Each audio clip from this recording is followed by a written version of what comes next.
गोपिका जीवनस्मरणं गोविन्द गोविन्द। सद्गुरु विठ्ठलदास महाराज की जय। आत्मा रामाश्च मुनयः निर्ग्रन्थाः अपि उरुक्रमे कुर्वन्ति अघैतुकीं भक्तिम् इत्थं भूतगुणो हरिः भूतगुणः हरिः।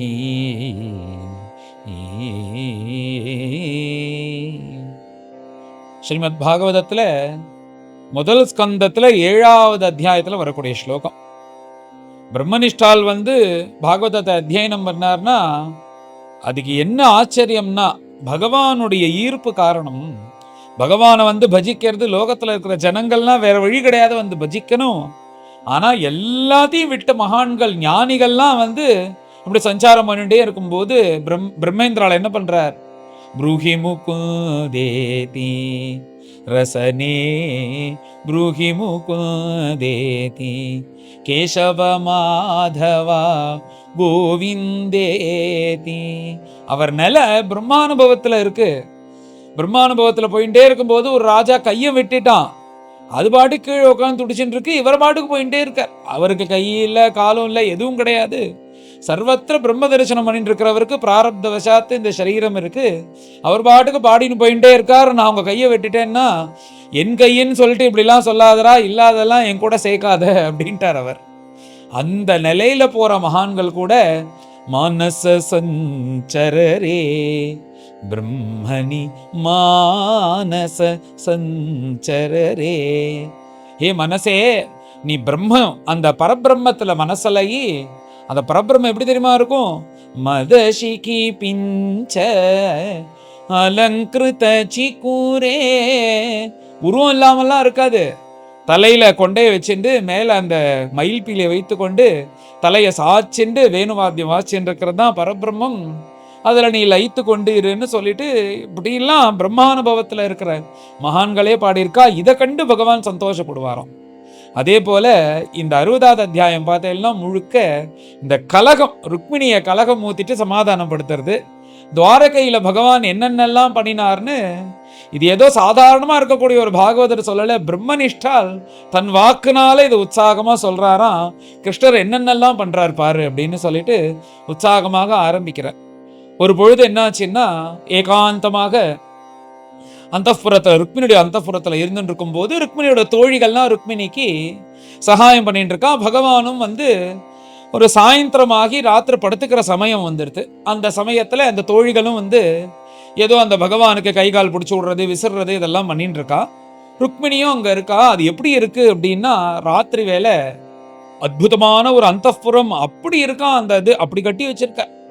நம்ம தரையை பார்த்தோம்னா அந்த தரையில நாம நெத்திக்கிட்டுக்கலாம். அப்படி பளிச்சுன்னு இருக்கிற தரை, அங்கங்க தீபங்கள் ஏத்தி அது ஒரு பெரிய ஒரு ஹால் மாதிரி இருக்கு. அது நடுப்புற மஞ்சம், அப்படி வெள்ளை வெள்ளேன்னு நல்லா இருக்கக்கூடிய அந்த மஞ்சம். அந்த மஞ்சத்துல ஒரு மெத்தை, அங்க ஒரு பெரிய ஜன்னல் இருக்கும். அந்த ஜன்னல் வழியாக சந்திரன் கிரணன் விழுறது போல அந்த மாதிரி பார்த்து பார்த்து கட்டியிருக்காராம் கிருஷ்ணர் ருக்மிணியோட அந்தப்புறத்துல.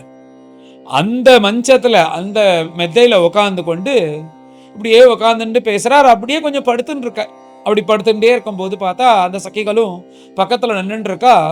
ஒருத்தி சாமரம் வீசின்னு இருக்கா அந்த பகவானுக்கு. இப்படி அற்புதமான அந்த இடத்துல சாமரம் வீசின்னு இருக்கும்போது ருக்மிணி அந்தேருந்து வந்தா, அவ கையிலேருந்து அந்த விசிறியை வாங்கிட்டு நான் இன்னைக்கு இந்த கைங்கரியத்தை பண்றேன்னு சொல்லி அப்படி கை முழுக்க மோதிரத்தை போட்டுண்டு இப்படி ராத்திரி வேலையா இருந்தாலும் சர்வாலங்கார பூஷித்தியா இருக்காலாம் மகாராணி போல. அப்படி உத்தமமான வஸ்திரத்தை கட்டி கொண்டு தன் நாதனுக்கு சந்தோஷம் கொடுக்கணும். கிருஷ்ணர் பார்க்கும் போதெல்லாம் தான் அப்படியே சந்தோஷமா தன்னை பார்க்கணும். அப்ப எப்படி பார்ப்பார்னா, சர்வாலங்கார பூஷித்தியா இருந்தா தானே அவர் சந்தோஷப்படுவார் பார்த்துட்டு. கிருஷ்ணர் பார்க்கும் போதெல்லாம் ஒரு பெரிய நைட்டி மாதிரி போட்டுண்டு வீட்டுக்குள்ள இந்த பக்கம் அந்த பக்கம் சஞ்சாரம் பண்ணிட்டு இருந்தானா ஏன்டா இவளை பார்க்கணும்னு தலையடிச்சுன்னு போயிடுவான். இப்பேற்பட்ட கிருஷ்ணனை விவாகம் செய்து கொண்டு அவரை சந்தோஷப்படுத்தணும்னா நாம எப்பொழுதும் அப்படி பார்க்கறதுக்கே ஏதோ வெளியில கிளம்பி ஒரு விவாகத்துக்கு போனா எப்படி இருக்குமோ அப்படி இருப்பாலாம் ருக்மிணி ஆத்துல கூட. அந்த மாதிரி கை நிறைய மோதிரங்கள் போட்டுண்டு அந்த மோதிரங்கள்லாம் பார்த்தா அந்த சந்திரனுடைய கிரணம் பட்டு அது ஜுவலிக்கிறதா அந்த மோதிரங்கள். அப்படி அழகான நல்ல அற்புதமான ரூபமா ருக்மிணிக்கு. பின்னாடி அவரே கூப்பிட போறார் பாமினி அப்படின்னு. பாமினின்னு கூப்பிடணும்னா அப்படி ஒரு அழகு இருந்தாதான். அப்படி ஒரு ருக்மிணி நல்ல அழகி தன் நாதனை சந்தோஷப்படுத்துறதுக்காக எப்படி அற்புதமான வஸ்திரங்கள்லாம் கட்டிண்டு இப்ப நான் சுவாமிக்கு அந்த வியஜனத்தை அந்த ஒரு விசிறிய நான் சுவாமிக்கு வீசுறேன்னு சொல்லிட்டு தன் கையால சுயமாக ருக்மிணி இப்படி சாமரம் அந்த விசிறிய கிருஷ்ணருக்கு இப்படி போட்டுன்னு வரா. இப்படி ஆசையா சேவை செய்யற அந்த ருக்மிணியை பார்த்தார் பகவான். ருக்மிணி மேல உண்டு என்னைக்குமே தனி ஆசை அவருக்கு. பிரதானப்பட்ட மகிழ்ச்சி வேற, மகாலட்சுமியோட சுரூபம். அப்படி இருக்கிற ருக்மிணி மேல ஆசை ஜாஸ்தி. அந்த ருக்மிணியை பார்த்து பகவான் மேல அவருக்கு ஒரு பக்கம் சந்தோஷமா இருக்கு அவர் செய்யக்கூடிய சேவையெல்லாம். ஆனாலும் இப்படி ஒரு ஸ்திரீ இவளை இவ என்ன கல்யாணம் பண்ணிட்டு இருக்காளே அப்படின்னு அந்த ருக்மிணிக்கு மனசுல தோணுவது போல மேல பகவான் சில வார்த்தைகள் பேசுறார். இப்படி ஆசையா சேவை செய்யக்கூடிய அந்த ருக்மிணியை பார்த்து கலப்பி விடுவது போல அந்த ருக்மிணியை பார்த்து ஆசையா கூப்பிடுறார். கூப்பிட்டுட்டு, ஹே பாமினி, நீ எப்பேற்பட்ட அழகி, உன்னை கல்யாணம் பண்ணிக்கணும்னு யாரெல்லாம் ஆசைப்பட்டான்னா உன்னை விட உன்னுடைய அந்த க்ஷத்ரிய பலத்துல உயர்ந்தவர்கள், நன்கு அழகா இருக்கிறவர்கள், நிறைய பணம் இருக்கிறவர்கள், என்னை விட நிறைய விஷயத்துல வசதியா இருக்கக்கூடிய அழகுலையும் தனத்திலையும் குடும்பத்திலையும் எல்லா விதத்திலையும் என்னை விட நன்னா இருக்கக்கூடியவா, எல்லா விஷயத்திலையும் உயர்ந்தவரா உன்னை கல்யாணம் பண்ணிக்கணும்னு ஆசைப்பட்டா உன்னுடைய தலையெழுத்து பாரு, என்ன மாதிரி இருக்கிறவனும் கூட விவாகம் செய்து கொண்டு இங்க இருக்கணும்னு எடுத்து நாங்கெல்லாம் ரொம்ப சாதாரணமானவா. உன்னெல்லாம் யார் வந்தா? க்ஷத்ரிய குலத்துல பிறந்தவா, அவாவா ராஜாக்கள் யுவராஜாக்கள் சைன்யத்தோட எல்லா விஷயத்திலும் என்னை விட உயர்ந்தவர்கள். சில பேர் தனத்துல உயர்ந்தவா, சில பேர் பராக்கிரமத்துல உயர்ந்தவா, சில பேர் குடும்பத்துல உயர்ந்தவா, சில பேர் சைன்யத்துல உயர்ந்தவா. இந்த மாதிரி எல்லாரையும் விட்டுட்டு என்ன கல்யாணம் பண்ணிட்டு இருக்க? நாங்களோ யாதவர்கள் நாங்களாம் என்ன பண்றோம்னா இந்த சத்ருக்கள் எல்லாருக்கும் பயந்துட்டு இந்த சமுத்திரத்துக்கு மத்தியில ஒரு பட்டணத்தை கட்டிண்டு யாருக்கும் தெரியாம அகதிகள் போல நாங்க இங்க வாழ்ந்துட்டு இருக்கோம். போராதுக்கு ஊர் முழுக்க சத்ருக்கள் எனக்கு, அவன் எப்ப தாக்குவான், இவன் எப்ப தாக்குவான்னு இப்படி எல்லாம் இருந்துட்டு இருக்கோம். எங்க குடும்பத்திலே ஒரு சாபம் இருக்கு, நாங்கெல்லாம் சிம்மாசனத்துல உட்காந்து கிரீடத்தை வச்சுண்டு இப்படிலாம் நாங்க ராஜ்ய பரிபாலனம் பண்ணக்கூடாதுன்னு இருக்கு. இப்படிலாம் இருக்கக்கூடிய என்னை எதுக்கு நீ ஆசைப்பட்டு விவாகம் பண்ணிட்டேன்னு தெரியல.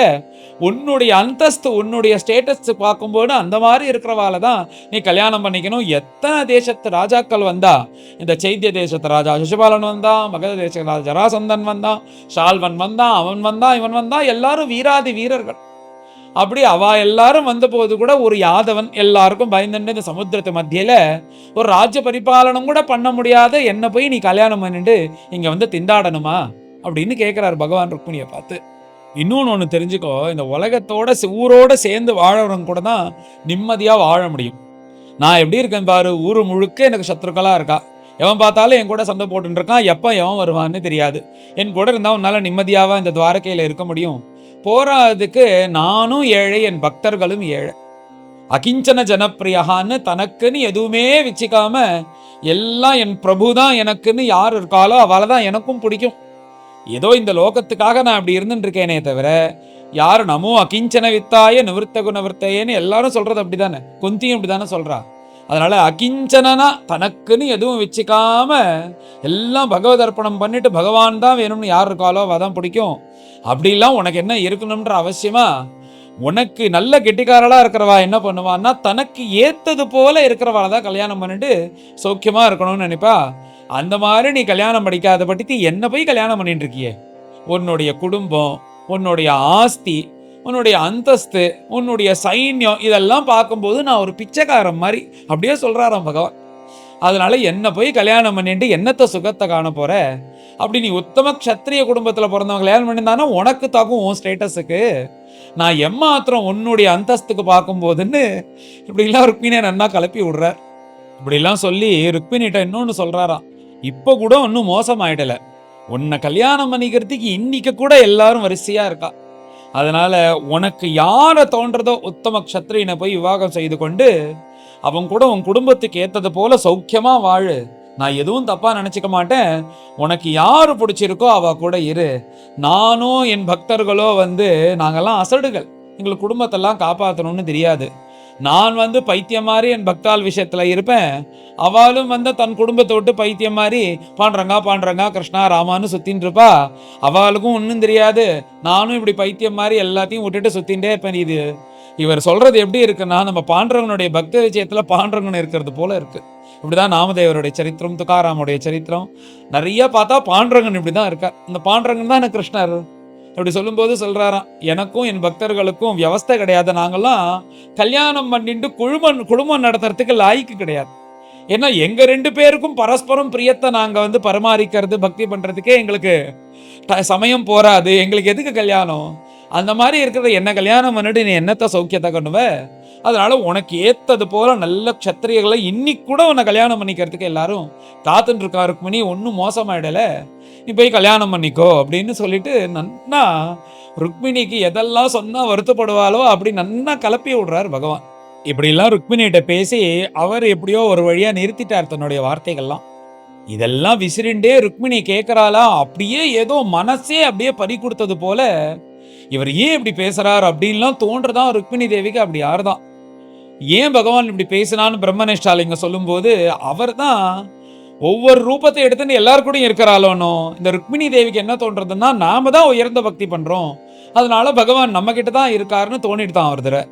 இந்த மாதிரி எப்பப்பெல்லாம் தோன்றதோ அப்ப சரி பண்றதுக்காக பகவான் இந்த மாதிரி அப்பப்ப இந்த கலப்போது போல பேசுறது இந்த மாதிரி பண்றதெல்லாம் நிறைய பண்ணுவார் கிருஷ்ணர். அதனால இப்ப ருக்மிணிக்கு தான் தான் உயர்ந்த பத்னியாக பகவானுக்கு சுஷ்ரூஷ பண்றோம் அப்படின்னு தோணின உடனே அதை சும்மா கொஞ்சம் சரி பண்ணலன்றதுக்காக இப்படிலாம் பிரணய கலகம் மூட்டுவது போல இப்படி ருக்மிணிகிட்ட பேசின உடனே ருக்மிணி தேவி உடம்பெல்லாம் வளவளத்து போறதான். இப்படி சொல்றாரே இவர், அப்படி நாம என்ன பண்ணிட்டோம்? யாரோ ஒருத்தன் போட வீடெல்லாம் போய் வாழ சொல்றாளே, அதுக்காக நாம கல்யாணம் பண்ணிட்டோம், எப்படி நம்ம கிட்ட ஏதாவது தப்பு இருக்கா அப்படின்னு மனசுலாம் யோசனை பண்ணி உடம்பெல்லாம் வேர்த்து போய் மயக்கம் வருவது போல அப்படி ஆனாலாம் ருக்மிணி தேவி என்ன ஆயிடுத்துன்னா, அப்படி பகவான் சொன்ன சொல்லல அப்படி உடம்பானது குறுகினது போல ஆயிடுதான். கையில இருக்கிற வலையெல்லாம் தானா கீழே விழதான். இந்த அஷ்டபதியில 19வது அஷ்டபதியில வரும், त्वमसि मम जीवनो त्वमसि मम भूषणं त्वमसि मम भवजलधि रत्नो भवतु भवती गमयि सततमनुरोधिनी तत्र मम हृदयं अतियत्नो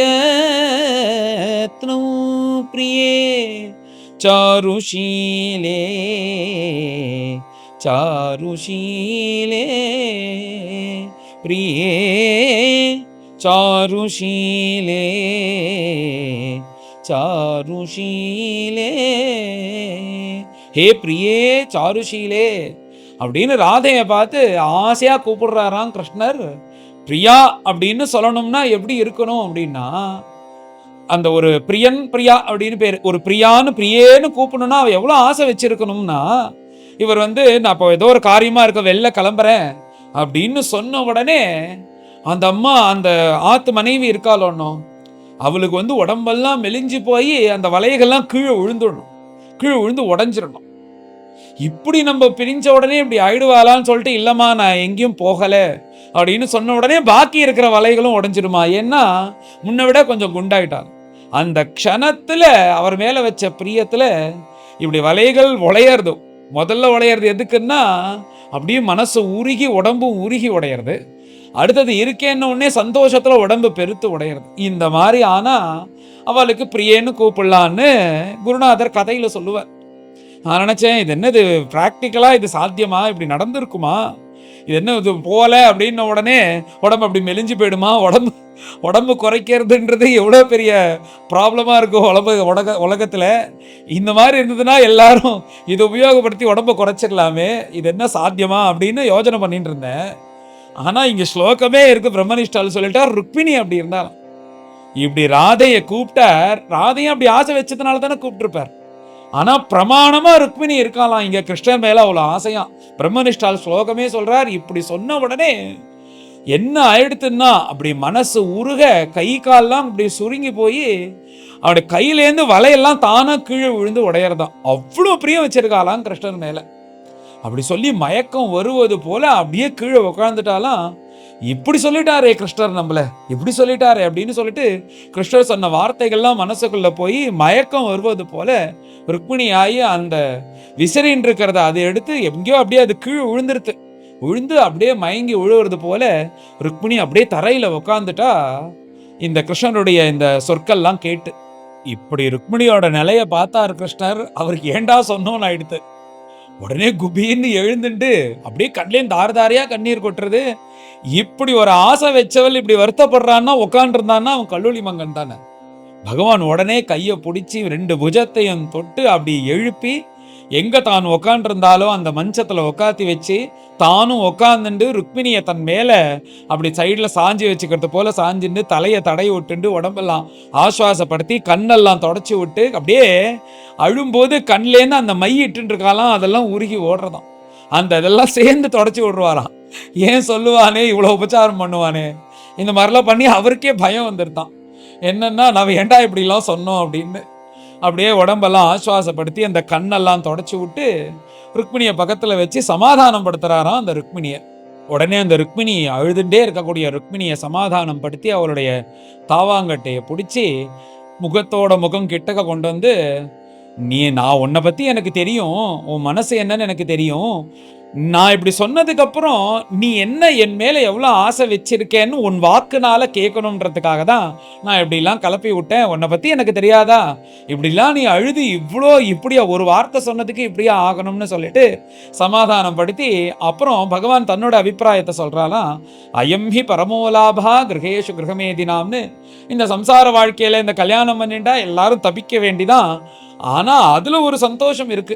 என்ன அப்படின்னா கல்யாணம் பண்ணிட்டு ஒரு அனுகூலமான ஒரு மனைவியை கிடைச்சு அவ கூட நம்மளுடைய மனசை விட்டு பேசுறது, இந்த மாதிரி சந்தோஷமா இருக்கிறது, கிண்டல் பண்றது, அவ பரஸ்பரம் பேசிக்கிறதுன்னு இந்த மாதிரி ஒரு சுவாதீனமா அந்த சமயம் இருக்குமே, அது இந்த சம்சார சாகரத்துல கஷ்டத்திலையும் இது ஒரு தேன் போல.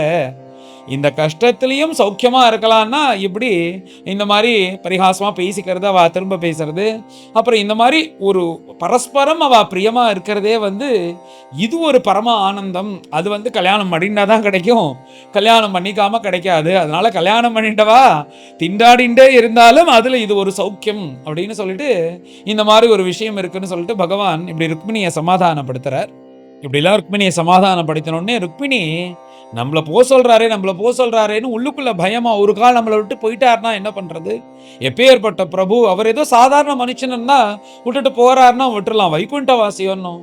அவர் நம்மளை விட்டுட்டு போயிட்டாருன்னா என்ன பண்றது? நம்மள்ட்ட ஏதாவது அபச்சாரம் இருக்குமோன்னு முதல்ல பயப்படுறா. இவர் விளையாட்டுக்கு தான் சொன்னார்னு அப்புறம் தெரிஞ்சிடுது. இப்ப தன்னைத்தானே சமாதானப்படுத்திட்டு அவர் என்ன ஆசைப்பட்டார், தான் எவ்வளோ ஆசை வச்சிருக்கேன்னு மனசுல அது தன் வாக்குனால சொல்லணும் தானே ஆசைப்பட்டார். இப்ப மேல அந்த பகவானை பார்த்து அவரை சந்தோஷப்படுத்தணும்னு மேல ருக்மிணி சமாதானம் ஆனதுக்கு அப்புறம் பேசுறா. நாதா, உங்களை யாரெல்லாம் தரமா விரும்புறா? நான் என்ன சாதாரண ஒரு பெண்மணி. பிரம்மதேவர், பரமேஸ்வரன், இந்திரன், தேவதைகள்லாம் உங்களுடைய அனுகிரகம் கிடைக்குமா, உங்களுடைய கடாட்சம் கிடைக்குமான்னு கியூல காத்துட்டு இருக்கும் போது நான் ஒரு அல்ப அப்பேற்பட்ட நான் ஆசைப்பட்டேன்றதுக்காக எனக்காக என் ஆக்ஷன் வந்தேலே, நான் உங்களை என்ன சந்தோஷப்படுத்த முடியும் அப்படின்னு முதல்ல ஆரம்பிக்கிறா. இப்படி அதுக்கும் மேல நீங்க எப்பேற்பட்டவர்னா சமுத்திரத்துக்கு மத்தியில அப்படி படுத்துக்கொண்டு யாரெல்லாம் உங்க ஆசிரியிக்கிறாளோ அத்தனை பேருக்கும் அஜ்ஞானத்தை நீக்கி ஞானத்தை கொடுத்து இந்த மனசுல தெளிவு கொடுத்து அனுகிரகம் பண்ற நீங்கள் உங்களை இந்த சதிபதிகளா இருந்து நாம இப்ப சௌக்கியமா இருக்கமே, இது உயர்ந்ததா? ஆனா இந்த ஞானிகள்லாம் உங்களை பார்க்கறாளோன்னு உங்களை அனுபவிக்கிறாளோ அது உயர்ந்ததான்னு என்ன கேட்டேன்னா அதுதான் உயர்ந்ததுன்னு நான் நினைக்கிறேன். அதுல எந்த சண்டையும் கிடையாது, எந்த விதமான தான் வேற இன்னொன்னு வேறன்னு எந்த விஷயமும் கிடையாது. அந்தோட பக்தி, அந்த ஞானமானது ரொம்ப பரம பரிசுத்தமானது, எந்த அபேட்சையும் இல்லாதது. என்னதான் கணவன் மனைவியா இருந்தாலும் ஒரு ஒரு அபேட்சையானது இருக்கணும், அவர் அதை பண்ணணும் இவர் அதை பண்ணணும்னு. இது எதுவுமே இல்லாத ஒரு பக்தன் ஒரு ஞானிக்கும் அந்த பரபிரம்மமா இருக்கக்கூடிய உங்களுக்கும் உள்ள அந்த உறவு இருக்கே, அந்த உறவு முன்னாடி இந்த சத்திபதிகளாக நாம இருக்கிற உறவு கூட ரொம்ப சுமார் தான் அந்த உறவு பார்க்கும்போது. அதனால எனக்கே தெரியும் அந்த ஞானிகளுடைய உறவு தான் உலகத்திலே ரொம்ப பெருசானது. அப்பேற்பட்ட ஞானிகளுடைய மனசை கூட உருக்கக்கூடிய குணமானது உங்கள்கிட்ட இருக்கு, அப்பேற்பட்டவர் நீங்கள் அப்படின்னு ருக்மிணியை சொல்லிண்டே வரா அந்த பகவானுடைய அந்த வைபவத்தை. இப்படிலாம் பகவானை சந்தோஷப்படுத்துவது போல பேசிட்டு, என்னதான் இருந்தாலும் அவர் குத்துவது போல பேசினார்ல, அதுக்கு பதில் சொல்லுவது போல ருக்மிணி கெட்டிக்காரியா அவருக்கு பதில் அழகா சொல்றாளாம். நீங்க இந்த சிசுபாலன் ஷால்வன் இவெல்லாம் வந்தா உத்தம க்ஷத்திரிய குலத்துல இருக்கா, என்னை விட பணத்துல நிறையா இருக்கிறவா, அழகுல நிறையா இருக்கிறவா, சைன்யத்துல நிறையா இருக்கிறவான்னு சொல்லிட்டு இவ எல்லாரையும் எனக்கு கல்யாணம் பண்ணிக்கோன்னு ஆசை மூட்டுவது போல என்கிட்ட சொல்றேன். என்ன கல்யாணம் பண்ணிக்கிறதுக்கு யாரெல்லாம் ஆசைப்பட்டா தெரியுமா? ஒரு காலத்துல பிரம்மாதி தேவர்கள், இந்திரன், அத்தனை பேரும் நின்னா. இவெல்லாம் ஏதோ ஒரு சின்ன சின்ன தேசத்துக்கு அதிபதி தான். இந்த தேவர்கள் அப்பேற்பட்ட மகிமை உள்ளவருடையவர்கள் அவெல்லாம் ஆசைப்பட்ட போது கூட நான் அவெல்லாம் வேண்டான்னு சொல்லிட்டு உங்களுக்கு தான், உங்க பின்னாடி தான் உங்களுக்கு தான் மாலையை போட்டேன். எனக்கு தெரியாதா உலகத்துல யார் உழைந்தவர்கள், யார் மற்றவர்கள், யார்கிட்ட என்ன யோக்கியதை இருக்குன்னு? அதனால அந்த பிரம்மாதி தேவர்கள்ட்டே மயங்காத நான் இந்த அல்பமா இருக்கக்கூடிய இந்த க்ஷத்ரியனை பார்த்தா நான் மயங்க போறேன். அதனால எனக்கு தெரியாதா அப்படின்னு சொல்லிட்டு இந்த இவன்லாம் வசத்தின்னு சொல்லிட்டு நீங்க எங்கிட்ட சொல்றீங்களே, எனக்கே தெரியும் இதுல யார் வசதி யாரு கம்மின்னு. நீங்க தான் இதுல உயர்வர்னு தெரிஞ்சதுனாலதான் உங்களுக்கு நான் இப்படி ஒரு கடிதம் எழுதி போட்டேன் அப்படின்றது போல குத்துவது போல கிருஷ்ணனை அப்பப்போ அந்த ஸ்தோத்திரத்திலையும் மனைவியா இருக்கிறதுனால அவருக்கு புரியணுன்றதுக்காக தன்னுடைய பாவம் இதுன்னு சொல்லிடுறாரு ருக்மிணி. இங்க மேல கிருஷ்ணரை பார்த்து இன்னொரு அற்புதமான ஒரு பாயிண்ட் சொல்றா. என்ன சொல்றான்னா, நீங்க என்ன கோழை மாதிரி இந்த சமுத்திரத்துக்கு நடுப்புற நான் தங்கின்னு இருக்கேன், நான் ஒரு பிச்சைக்காரன் உன்னை பார்க்கும்போதுன்னா சொல்றேன். இதை வேற யார்கிட்டயோ போய் சொன்னேன்னா, உங்களை பத்தி தெரியவாதல்கிட்ட சொன்னேன்னா அது கூட சரியில்லாம். நீங்க எப்படி என்ன தூக்கின்னு வந்தேன்னு எனக்கு தெரியாதா? நான் எப்படி சொன்னேன், உங்களுக்கு சேர்ந்த மாம்சம் நான். அந்த மாம்சத்தை நரியையும் சிங்கம் பார்த்துட்டு இருக்கும் போது அந்த நரி தூக்கின்னு போனா சிங்கத்துக்கு தானே அவமானம்னு சொன்ன உடனே கம்பீரமா ஒரு சிங்கம் போல அத்தனை பேரையும் தோக்கடிச்சு என்னை தூக்கின்னு இப்ப சமுத்திர மத்தியில இப்படி ஒரு பட்டணத்தையும் கட்டி இதுல நீங்க இப்படி ராஜாதி ராஜனா இருந்து என்னையும் சௌக்கியமா பார்த்துட்டு இருக்கும் போது கேட்டா எங்கிட்டயே நான் பிச்சைக்காரன், நான் அப்படிலாம் இருக்கேன், எல்லாத்தையும் பயந்துட்டு இருக்கேன்னு எங்கிட்டயே இப்படிலாம் நீங்க சொல்றீங்களே, இது உங்களுக்கு நியாயமா இருக்கா? நீங்க சொல்றது சரியா? இது வேற யார்கிட்டயோ சொன்னா கூட சரி, எங்கிட்டயே சொல்றீங்களே, எனக்கு என்ன எதுவும் தெரியாதா? அதுக்கும் மேல உங்க குடும்பம் மட்டமான குடும்பம், நான் சாதாரணமான்னு சொல்றேன், நீங்க என்ன மட்டமான குடும்பமா? எப்பேற்பட்ட குடும்பம், யயாதி பிறந்திருக்கார், எது பிறந்திருக்கார், விஷ்ணு பிறந்திருக்கார், இந்த மாதிரி தர்மாத்மாக்கள்லாம் பிறந்த குடும்பம் உங்க குடும்பம். அந்த குடும்பத்துல அந்த தர்மாத்மாக்களே உங்களுடைய திருவடியை ஆசிரியிச்சு உங்களை அடைந்தான்னு எனக்கு தெரியும். அப்பேற்பட்ட நீங்கள் சந்தோஷப்பட்டு தான் இந்த யாதவ குலத்துல பிறந்திருக்கேன். அப்புறம் கேட்டா நீங்க இந்த மாதிரி மட்டமான குலத்துல பிறந்தேன்னு நீங்களே உங்களை சொல்லிக்கலாமா? இப்படி நீங்க பயந்தவன், அப்புறம் மட்டமான குடும்பத்துல பிறந்தேன், நான் ஒரு பிச்சைக்காரன், நீங்க உங்களை பெருமையாக சொல்லிக்கிறீர்கள். ஆனா இப்படி நீங்க உங்களை சொல்லிக்கும் போது எனக்கு வருத்தமா இருக்கு பிரபு, என் மனசு வெடிச்சிரும் போல இருக்கு. என் நிமித்தமாக நீங்க இப்படிலாம் சொல்லக்கூடாது, நீங்க எப்பேற்பட்டவன் எனக்கு தெரியாதா அப்படின்னு அந்த கிருஷ்ணரை பார்த்து ஆசையா சொல்றாளாம். கிருஷ்ணர் தன்னைத்தான மட்டமா ஆக்கிண்டா அது கிருஷ்ணரை விட ருக்மிணி தான் நிறைய வருத்தப்படுறாளாம், இப்படி உங்களுக்கு சொல்லிக்காதீங்க அப்படின்னு. மேல அந்த கிருஷ்ணரை பார்த்து, நீங்கள் யார் தெரியுமா? ஹே கிருஷ்ணா, உன்னை சேர்ந்தவன்னு சொன்னா போதுமா, சொல்லணும் கூட அவசியம் இல்லை. அப்படி பார்த்தாலே கஷ்டப்படுறான்னு தெரிஞ்சா சர்வ அபீஷ்டங்களையும் கொடுத்துருவாராம். அப்பேற்பட்ட பிரபுவா அவர். அது ஏதோ ருக்மிணி சும்மா சொல்றான்ல, பின்னாடி குச்சேலோபாக்கியானத்துல தெரிய போறது என்ன பண்ண போறாருன்னு. அப்பேற்பட்ட பிரபுவா இருக்கக்கூடிய நீங்கள் உங்கள் முன்னாடி இந்த க்ஷத்ரியன் இவனெல்லாம் போய் கல்யாணம் பண்ணிக்கோன்னு நீங்க சொல்றீங்களே, இவெல்லாம் யாரு? அல்பனாச்சே. இவ எல்லாரும் எப்படி இருக்கானா, ஒரு ஸ்திரீ சுகம், ராஜ்ய சுகம், இந்த தாத்காலிகமா இருக்கக்கூடிய இந்த சுகத்தை கண்டு இதுல சௌக்கியமா இருக்கணும், இதை பின்னாடி போயிட்டு இருக்கிற இவால போய் உங்க கூட சேர்ந்து சேர்ந்து உங்களை விட உயர்ந்தவர்கள் நீங்க சொல்லும் போது எனக்கு வருத்தமா இருக்கு.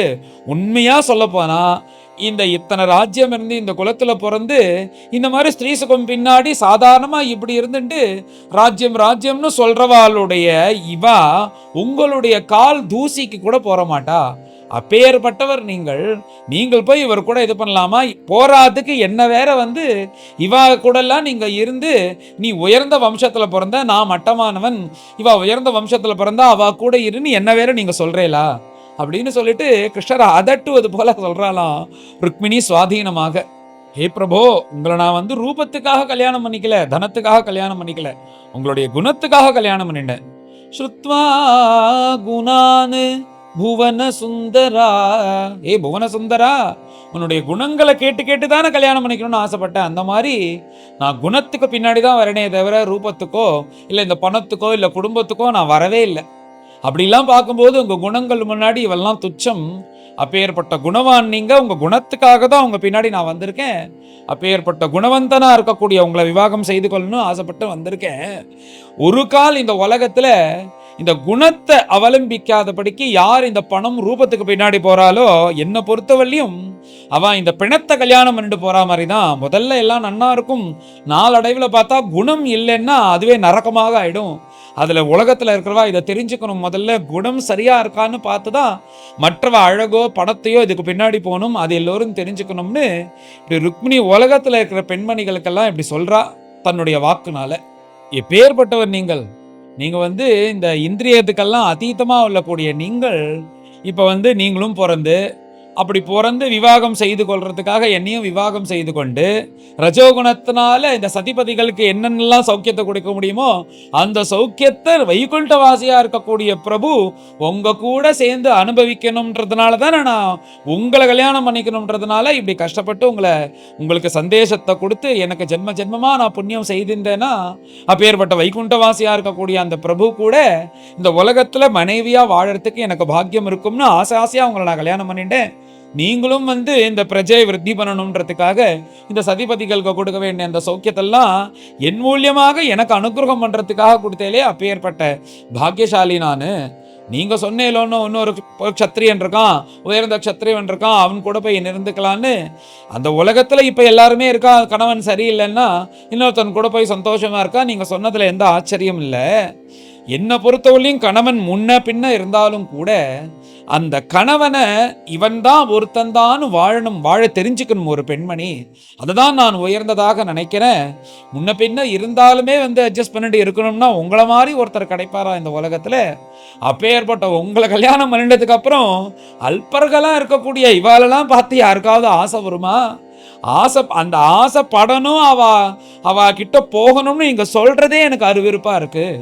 அப்பேற்பட்ட உங்களை அடைஞ்சதுக்கு அப்புறம் இதெல்லாம் எம்மாத்திரம் அப்படின்னு சொல்லிட்டு இப்படி ருக்மிணி சொல்லிட்டு, நாதா நீங்க எவ்வளவு வேணாலும் என் கூட விளையாடுங்கோ, ஆனா அவனை போய் வெனுக்க வேணா சௌக்கியமா அறி, உன் கூட போய் சௌக்கியமா இருக்குன்னு உங்க வாக்குனால விளையாட்டுக்கு கூட சொல்லிடாதீங்கன்னு சொல்லிட்டு இப்படி தன்னை சமாதானம் படுத்திண்டு கிருஷ்ணர்கிட்ட தான் என்னென்னலாம் சொல்லணுமோ கெட்டிக்காரத்தனமா 4-5 விஷயத்துல ஒரு குத்துறா. குத்திட்டு அப்புறம் ஒரு பெருமையா அவர் ஆசைப்பட்டது போல பேசி தான் என்னென்னலாம் சொன்னா கிருஷ்ணர் சந்தோஷப்படுவாரோ அப்படி கிருஷ்ணரை சந்தோஷப்படுத்தி தன்னுடைய அந்த ஸ்தோத்திரம் போல இருக்கக்கூடிய இந்த சம்பாஷணையை ருக்மிணி முடிக்கிறார். இப்படிலாம் சொல்லி முடிச்ச உடனே பகவான் என்னடா இப்படி பேசுறா இவன் ஆச்சரியப்படுறாரு அந்த ருக்மிணியோட கெட்டிக்காரத்தை பார்த்து. தான்லாம் சொன்னது அல்பமா ஆயிட்டு தான் இந்த ருக்மிணி பேசின அந்த பதிலெல்லாம் பார்த்து அப்புறம் ருக்மிணியை பார்த்து ஆசையா பாமினி அப்படின்னு கூப்பிடுறார். பாமினின்னா அதான் சொன்னனே, ரொம்ப அழகா லட்சணமாக குணவத்தியா இருக்கிறவளுக்கு தான் பாமினி அப்படின்னு சொல்லுவா. நல்ல அழகான பெயர் அது. அந்த பாமினின்னு கூப்பிட்டு என்ன அத்தனையும் உங்ககிட்ட இருக்குமா? பொதுவா அழகு இருந்ததுன்னா குணங்கள் இருக்காது, குணங்கள் இருந்தா நல்ல குடும்பத்துல பிறக்க மாட்டா. இது எல்லாத்தையும் இல்லாதபடிக்கு எல்லாமே பரிபூர்ணமா இருக்கக்கூடிய ஒன்ன மாதிரி ஒரு பெண் கிடைப்பாளா? அதுக்கு மேல நான் பேசின பேச்சுக்கு எவ்வளோ அழகா நீ பதில் சொன்ன அப்படின்னு சொல்லிட்டு பகவான் இப்படி அந்த ருக்மிணியை கொண்டாடி அவர் பேசின பேச்சுக்கெல்லாம் ஆச்சரியமாக இப்படி பதில் சொன்னாலேன்னு ருக்மிணியை கொண்டாடுறார் பகவான். இன்னும் கூட இந்த ருக்மிணியை பார்த்து, நீயும் என்னுடைய தர்ம பத்னி, உனக்கு என் விஷயமாக லௌகீகமாகவோ தெய்வீகமாகவோ எல்லா சுகங்களும் அனுபவிக்கிறதுக்கு உனக்கு எல்லா ரைட்ஸும் உண்டு. அதனால அப்பேற்பட்ட உனக்கு சந்தோஷம் கொடுக்கணுன்றதுக்காக தான் உன்னை கல்யாணம் பண்ணிட்டேன்.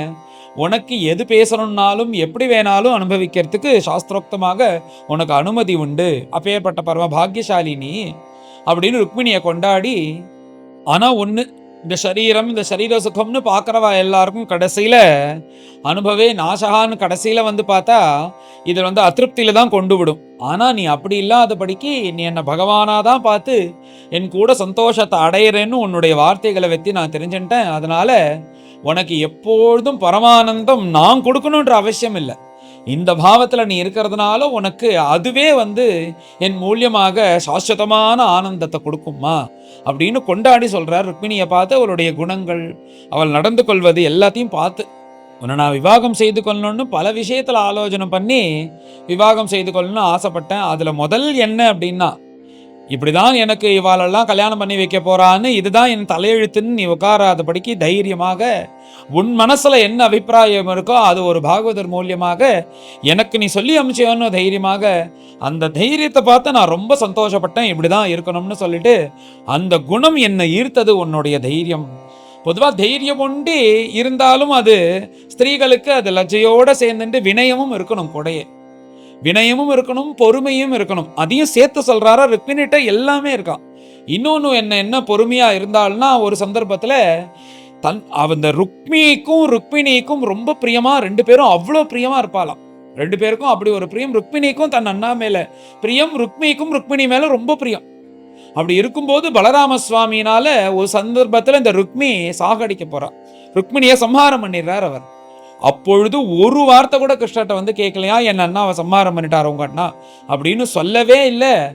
அப்பொழுது நீ ஒரு வார்த்தை கூட என்ன நடந்தது ஏது நடந்ததுன்னு கேட்காதபடிக்கு, உனக்கு மனசுல வருத்தம் இருந்தாலும் உன் மனசுலயே அதை வைத்து கொண்டு, இந்த மாதிரி என்ன கேட்டா நான் வருத்தப்படுவேன்னு தெரிஞ்சுண்டு, எது செஞ்சாலும் பலராமன் நான் செஞ்சா சரியாதான் இருக்கணும் உன் மனசுல நினைச்சுண்டு, நீ என்கிட்ட கூட கேட்காம இருந்தியே. அந்த உயர்ந்த குணத்துல நான் உனக்கு அப்படியே மயங்கி போயிட்டேம்மான்னு சொல்லி, ஒன்ன மாதிரி உயர்ந்த பத்னி இந்த உலகத்துல யாருமே கிடையாதுன்னு பகவான் தன் வாக்கனால ருக்மிணிக்கு சர்டிபிகேட் கொடுக்குறாராம்.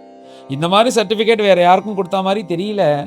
அப்படி அந்த ருக்மிணிக்கு நீ தான் உயர்ந்த பத்னின்னு ஒரு சர்டிபிகேட் கொடுக்கறது போல பகவான் அப்படி ஒரு உத்தம ஸ்திரீ எப்படி பகவானுடைய குணங்களை கேட்டு ருக்மிணி பகவான் மேல ஆசைப்பட்டாலும், அதே மாதிரி கல்யாணத்துக்கு அப்புறம் கூட அந்த ருக்மிணியோட குணங்களை பார்த்து பகவான் சந்தோஷப்பட்டு அந்த ருக்மிணியை கொண்டாடி சொல்றார், உன்ன மாதிரி ஒரு மனைவி இல்லை.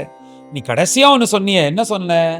நீ ஒரு கால் நீ வரலன்னா என் உயிரை விட்டுருவேன்னு சொன்னியோன்னு, நீ அசடு. நீ அப்படி உயிரை விட்டேன்னா உன் கூட என் உயிரும் போயிருக்கும். அப்படி போயிருந்ததுன்னா என் உயிரும் தான் போகும். அதனாலதான் உன் உயிர் வேற என் உயிர் வேறன்னு நான் நினைக்காதனாலதான் உனக்கு ஹானி வரக்கூடாதுன்னு நான் கிளம்பி வந்துட்டேன். அப்படி உன்னை உயிருக்கு உயிராக நான் நேசிக்கிறேன், உன்ன மாதிரி ஒரு பத்னி கிடையாதுன்னு சொல்லிட்டு இப்படி ருக்மிணியை சமாதானப்படுத்துறாராம். என்னன்னா, எதுக்கு இந்த மாதிரி பேசணும், கலகம் மூட்டணும், அப்புறம் எதுக்கு சமாதானம் படுத்தணும்னா அவரே சொல்லிட்டாரு, அயம்ஹி பரமோ லாபகா கிரகேஷு கிரகமேதினாம்னு. இந்த மாதிரி யார்கிட்ட போய் பேச முடியும்? இந்த மாதிரி சகோதரிட்ட பண்ண முடியுமா, இல்லை அம்மாட்ட பண்ண முடியுமா? கல்யாணம் பண்ணிட்டு சுவாதீனமாக, இவ்வளோ சுவாதீனமாக மனைவி கிட்ட தானே பண்ண முடியும்.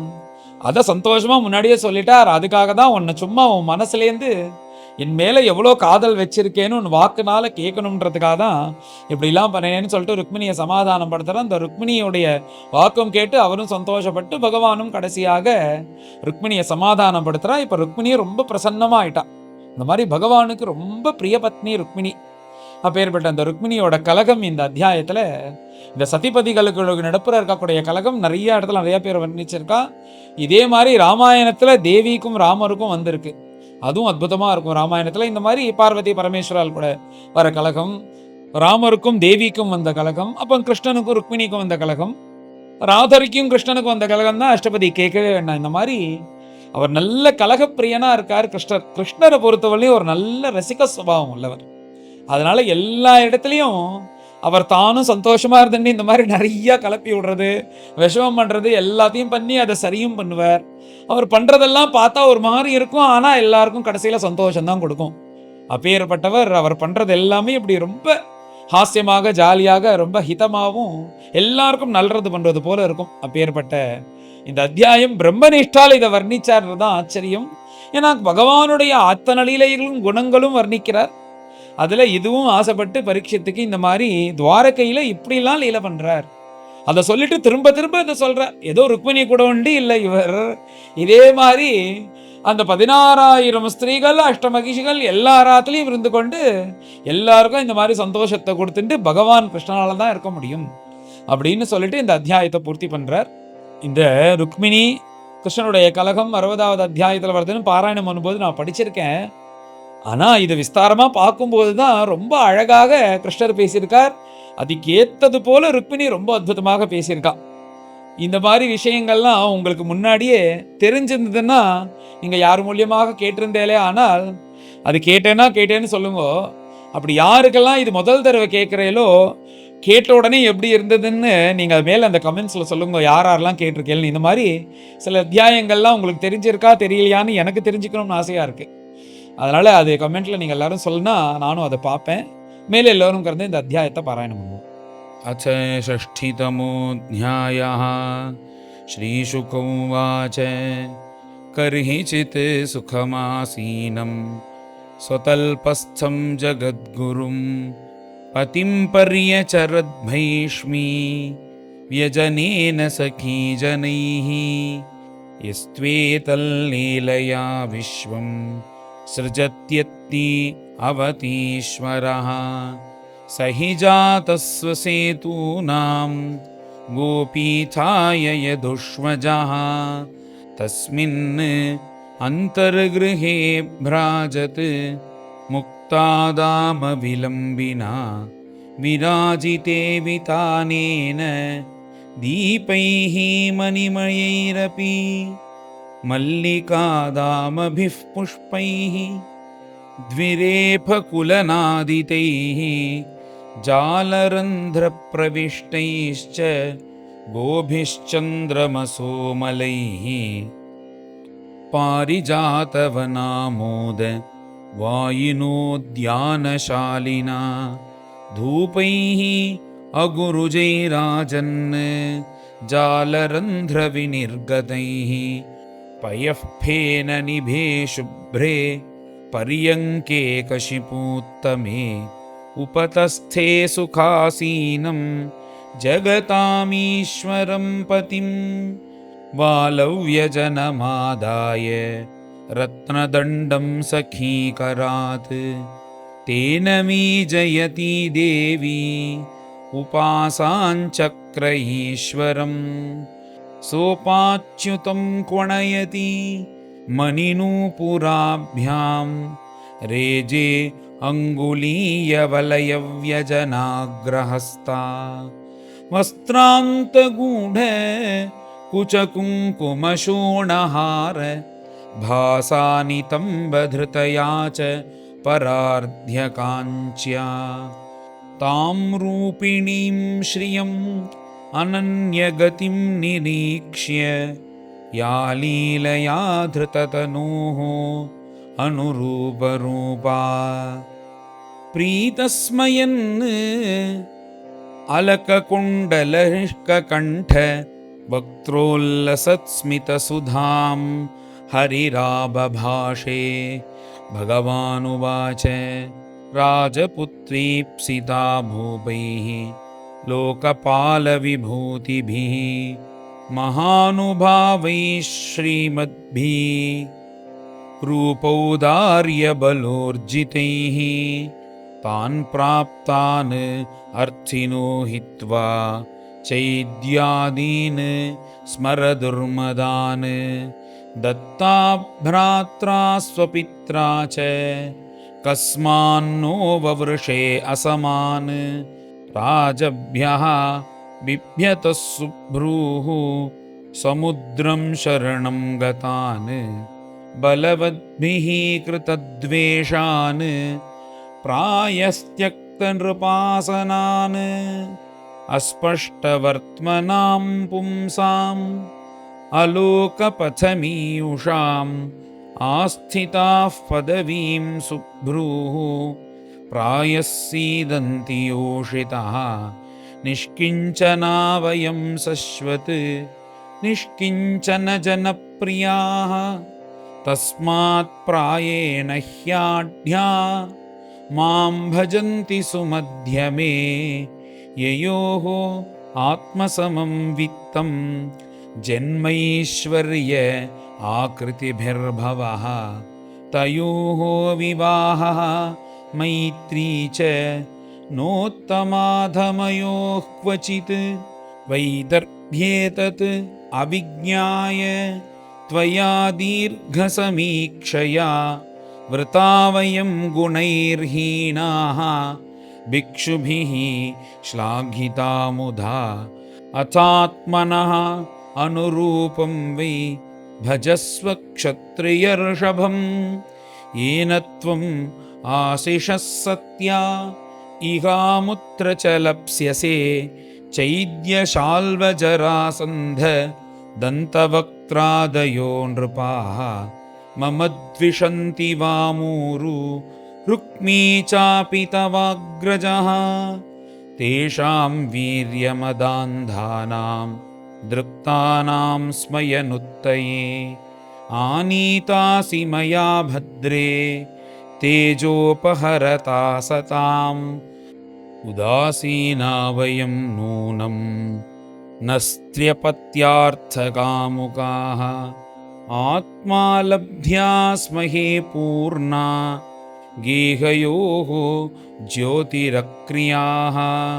श्रीशुक उवाच एतावदुक्त्वा भगवान् आत्मानं वल्लभामिव मन्यमानामविश्लेषात् तद्दर्पघ्न उपारमत् इति त्रिलोकेशपतेस्तदात्मनः प्रियस्य देवी अश्रुतपूर्वमप्रियम् आश्रुत्य भीता हृदि जातवेपथुः चिन्तां दुरन्तां रुदती जगामः पदासु जातेन नखारुणश्रिया भुवं लिखन्ति अश्रुभिरञ्जनासितैः आसिञ्चति कुङ्कुमरूषितौ स्तनौ तस्तावधो मुख्यति दुःखरुद्धवाक् तस्यास्सु दुःखभयशोक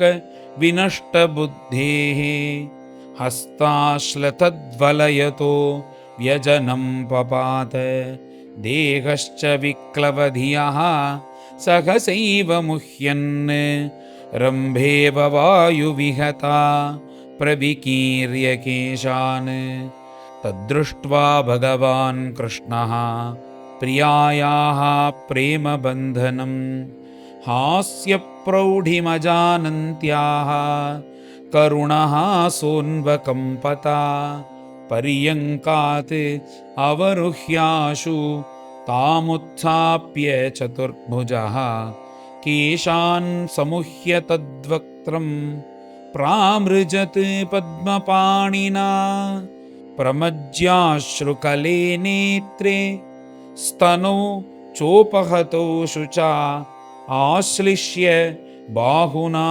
राजन् अनन्यविषयां सतीं सान्त्वयामास सान्त्वज्ञः कृपया कृपणां प्रभुः हास्यप्रौढिभ्रमच्चित्ताम् अतदर्हां सतां गतिः। श्रीभगवानुवाच मामा वैदर्भ्यसूयेथा जाने त्वां मत्परायणं त्वद्वचः श्रोतुकामेन क्ष्वेल्या आचरितमङ्गने मुखं च प्रेमसंरम्भ स्फुरिताधरमीक्षितुं कटाक्षेपारुणापाङ्गं सुन्दरभ्रुकुटीतटम् अयं हि परमो लाभः गृहेषु गृहमेधिनां यन्नर्मैः नीयते यामः प्रियया भीरुभामिनी।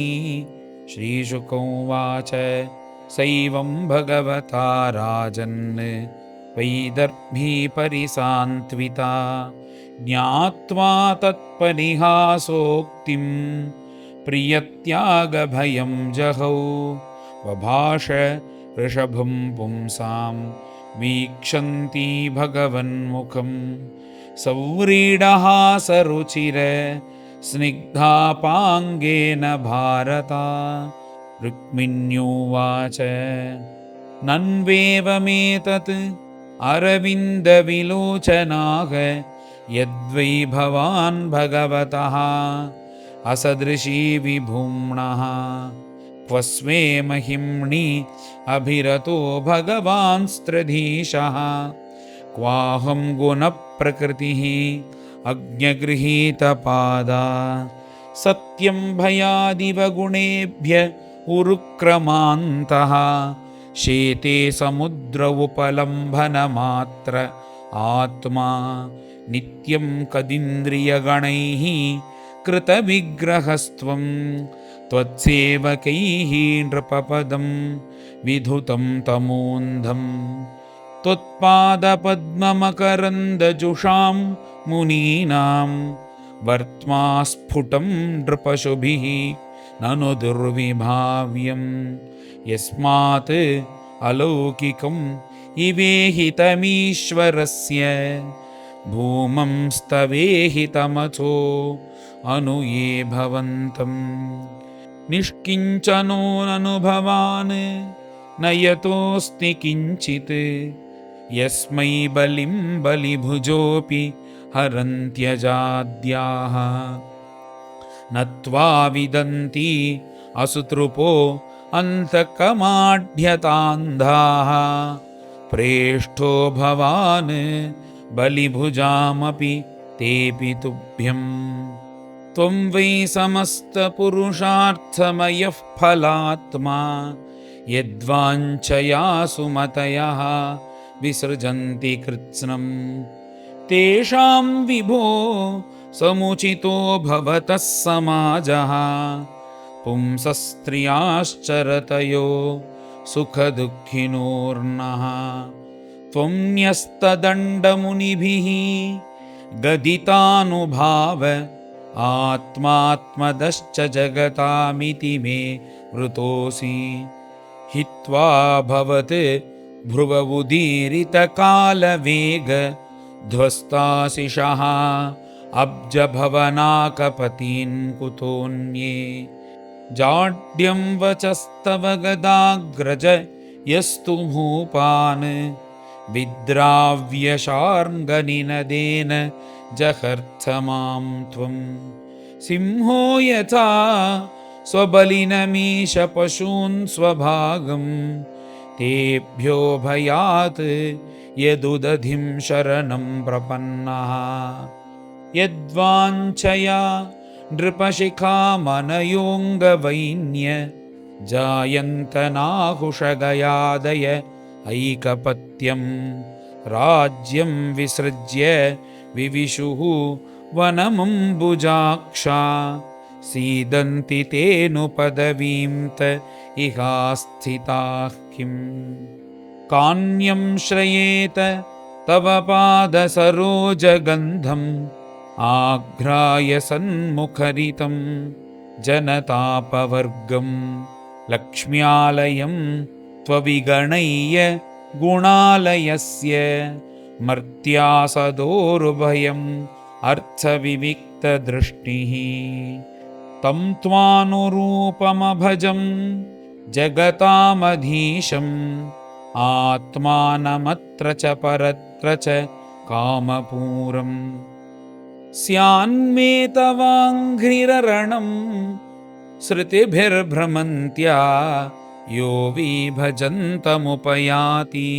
अनृतापवर्गः तस्यास्युरच्युतनृपा भवतोपदिष्टाः स्त्रीणां गृहेषु खरगोष्वबिडालभृत्याः यत्कर्णमूलम् अरिकर्षणनोपयायात् युष्मत्कथामृडविरिञ्च सभासु गीता त्वक्श्मश्रुरोम नखकेशपिनद्धमन्तः मांसास्थिरक्तकृमिविट् कफपित्तवातं जीवच्छवं भजति कान्तमतिर्विमूढा याते पदाब्जमकरन्दम् अजिघ्रती स्त्री अस्त्वम्बुजाक्षममते चरणानुराग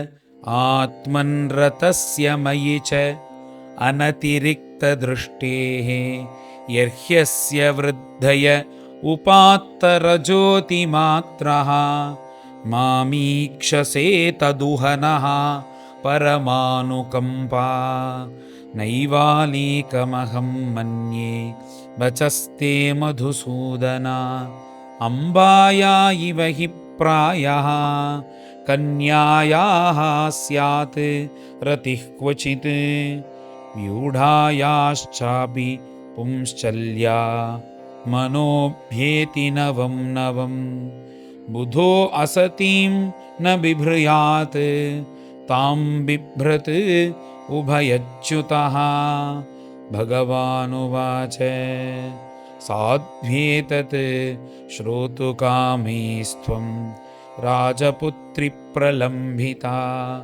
मयोदितं यदन्वात्स सर्वं तत् सत्यमेव हि यान्यान् कामयसे कामान् मय्यकामाय भामिनी सन्ति हि एकान्तभक्तायाः तव कल्याणि नित्यदा उपलब्धं पतिप्रेम पातिव्रत्यं च ते अनघे यद्वाक्यैश्चाल्यमानायाः नधीः मय्यपकर्षिता ये मां भजन्ति दाम्पत्ये तपसा व्रतचर्यया कामात्मनः अपवर्गीशं मोहिता मम मायया मां प्राप्यमानिनि अपवर्गसम्पदं वाञ्छन्ति ये सम्पद एव तत्पतिं ते मन्दभाग्या निरयेऽपि ये नृणां मात्रात्मकत्वात् निरयः सुसङ्गमः दिष्ट्या गृहेश्वर्यसकृन्मयि त्वया कृतानुवृत्तिः भवमोचने खलैः सुदुष्करासौ सुतरां दुराशिषः ह्यसुम्भराया निकृतिञ्जुषस्त्रियाः न त्वादृशीं प्रणयिनीं गृहिणीं गृहेषु पश्यामि मानिनीयया स्वविवाहकाले प्राप्तान् नृपानवगणय्य रघोहरो मे प्रस्थापितो द्विजः उपश्रुतसत्कथस्य भ्रातुर्विरूपकरणं युधि निर्जितस्य प्रोद्वाहपर्वणि च तद्वधमक्षगोष्ठ्यां दुःखं समुत्थमसहोऽस्मत् अयोगभीत्या नैवाब्रवीहि किमपि तेन वयं जितास्ते दूतस्त्वया आत्मलभने सुविविक्तमन्त्रः प्रस्थापितो मयि चिरायति शून्यमेतद् मत्वा जिहास इदमङ्गमनन्ययोग्यं तिष्ठेत तत्त्वयि वयं प्रतिनन्दयामः। श्रीशुकोवाच एवं सौरथसल्लापैः भगवान् जगदीश्वरः स्वरतो रमया रेमे नरलोकं विडम्बयन् तथान्यासामपि विभुः गृहेषु गृहवानिव आस्थितो गृहमेधीयान् धर्मान् लोकगुरुर्हरिः। श्रीहरये नमः। श्रीहरये नमः। श्रीमद्भागवते महापुराणे पारमहंस्यां संहितायां दशमस्कन्धे उत्तरार्धे कृष्णरुक्मिणी संवादो नाम षष्ठीतमोऽध्यायः। गोपिका जीवनस्मरणं गोविन्द गोविन्द। सद्गुरु विठ्ठलदास महाराज की जय।